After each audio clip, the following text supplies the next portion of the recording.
Movie license games aren't really a thing anymore. They were probably at their peak during the PS2 and Xbox era, when almost any movie or TV show got a corresponding game. The NES was also no slouch when it came to churning out licensed games. Now with that in mind, let's take a look at Robocop 2, because it's the only one I own.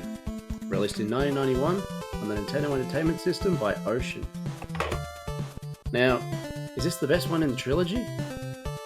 Well, like I said, it's the only one I own, so I don't know. But let's pop it in anyway, because that's Prime Directive 1.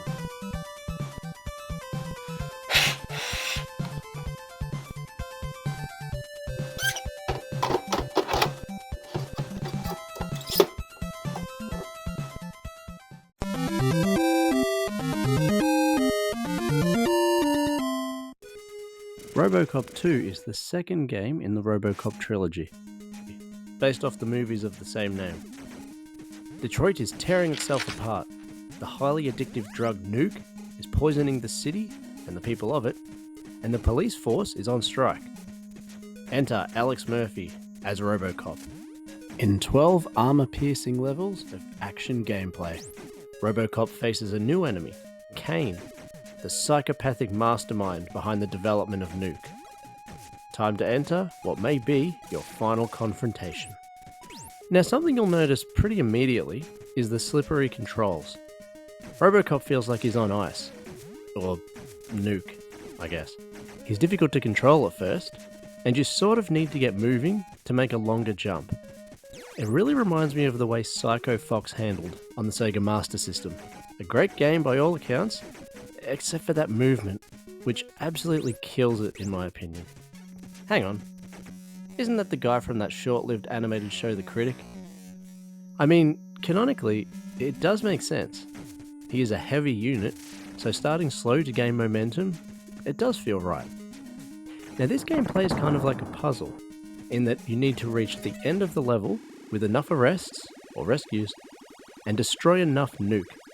60% or above is required, although it may be higher for the later levels. There are hidden areas in the game that are mentioned just before each stage begins, and the ones that contain these are required to go to, otherwise you may not hit your 60% quotas. Now, if you do have under 60% by level's end, you are sent to the rookie shooting range stage, which is a fun distraction, but it just drags on way too long for me. And it's kind of pointless, since you're taken back to the previous level anyway. Now thankfully, this game has no knockback. And even more good news, it actually has unlimited continues. So with this one, you can try again. Now the levels are relatively short as well. So I am considering doing a Benji Beats for this. Visually this game looks great. The opening scene at the title, with Robocop blasting his gun with seemingly infinite ammo, is quite impressive for the NES. Murphy's in-game sprite is large and crunchy, and there's good colour variety all around. I gotta mention as well, at the start of each level, Murphy spins his gun and conceals it in his leg, just like in the movies. It's a great little detail there. Musically, it's okay. Nothing bad, but nothing memorable at all. Now if you've seen my Simpsons retrospective episode, you already know how I came across this one, but in case you haven't, I'll tell you now. I bundled Bart vs. the Space Mutants, this, and Jetson's Cogswell's Caper for around $150 from a deal I found online. Now I never played any of these games as a kid, or had even seen the movies, until this week, in preparation for this episode. I finally watched all three, and like most trilogies, except for Back to the Future, it gets worse as it goes on. Now movie 1 is excellent.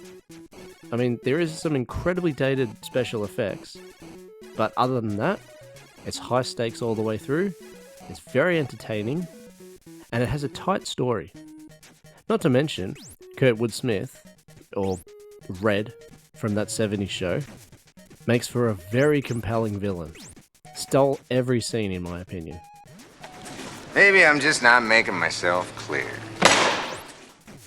Now movie 2 wasn't as good, but it definitely had its moments, such as Murphy going wacko from his overprogramming, and that kid basically running the entire criminal enterprise. Once again, very dated graphics, but certainly watchable. Robocop 3, unfortunately, is just not that great. Although I did have fun pointing out the actors from some of my favourite shows on it, like Stephen Root from King of the Hill, Cougar from Seinfeld, and even Jeff Garlin from Curb was there. Apart from that though, this is definitely the worst of the three. I mean, Peter Weller wasn't even in it. Now I know there was a 2014 remake as well, but I've yet to watch that one. Going back to video game land for a moment, there was also a recent game release for modern consoles called Robocop Rogue City, and I'm very excited to try that out after diving deep into the Robocop world. I may even do a not so retrospective on it, if I enjoy it that much. So with all of that, it's time for pricing. A loose cart will run you about $40, and if you're looking for complete, like I have, it's around $100. So, that was Robocop 2. Now I played this one a while back, and I pretty much wrote it off due to the slippery controls and constantly getting sent back to that damn shooting range. But when I stopped and learned how to play it, by destroying the nuke and getting the arrests that you need for each level, I gained a new appreciation for it. And after watching the 3 movies, even more so. Unlimited continues doesn't hurt either. So, with all that said, this one will be activating Prime Directive 70 and finding a place on my shelf. Okay, now in retrospect, there are no bad games, but there are dated special effects in old movies. Talk about the long arms of the law. Still a good movie. See you later.